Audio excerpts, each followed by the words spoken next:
Hallo und willkommen zurück auf meinem Kanal.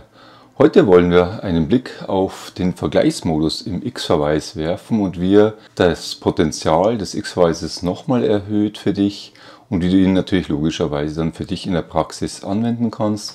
Du siehst ja schon mal, bevor wir uns das in einem praktischen Beispiel dann nochmal genauer anschauen, hier in der Syntax des X-Verweises kannst du bestimmen, wie gesucht werden soll. Eine genaue Übereinstimmung, ein -1 für eine genaue Übereinstimmung, wenn das nicht gefunden wird, das nächst kleinere Element, oder eben 1, die genaue Übereinstimmung, wenn keine gefunden wurde, wird also das nächst größere Element zurückgegeben. Das ist genau bei solchen Sachen mit Mengen zum Beispiel, mit Mengenrabatten, wo dann hier eben siehst, wenn du nicht genau die Zielmenge erreichst, kannst du eben festlegen, welcher Rabatt soll denn dann gelten. Hier wird es dann schlicht und ergreifend nachher in der Übungsdatei dann so sein, dass bei Menge 7 und bei Menge 30 die nächstgrößere Rabattstaffel gewährt werden wird. Das heißt, wir werden hier dann ein Einser letztlich hinterlegen. Dann gibt es noch den Vergleichsmodus 2, wo du dann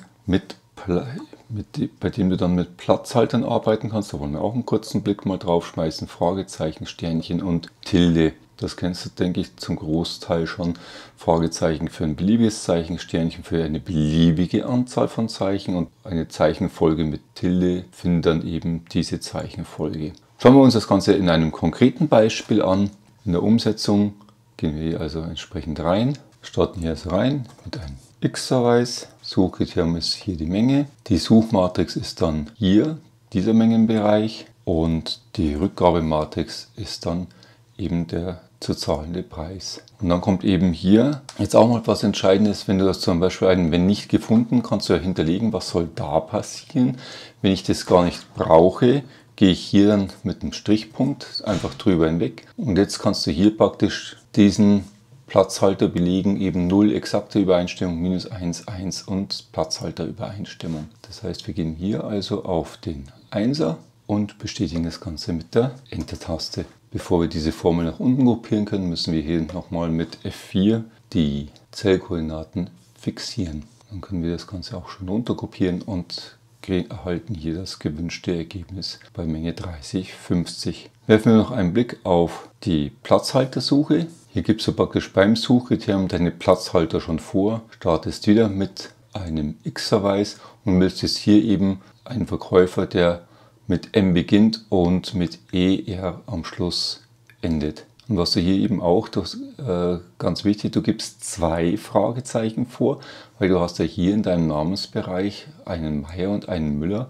Das heißt, wenn du den Müller finden möchtest, musst du 3 Fragezeichen für jeden einzelnen Buchstaben vorgeben, dann würde er den Müller raussuchen. Hier wird es im Ergebnis dann zu dem Meier kommen. Starten wir wieder mit einem X-Verweis. Geben hier Suchkriterium ein. Die Suchmatrix ist hier dieser Bereich. Die Rückgabematrix ist der Umsatz. Das überspringe ich wieder, wenn nicht gefunden. Und der Vergleichsmodus ist jetzt eben hier dann der Zweier.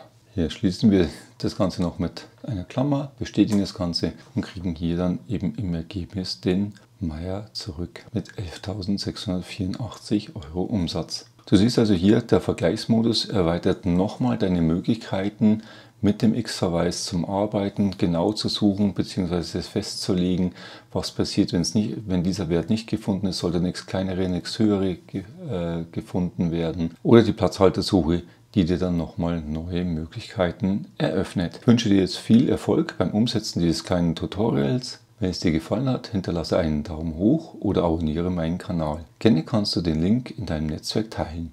Bis zum nächsten Mal.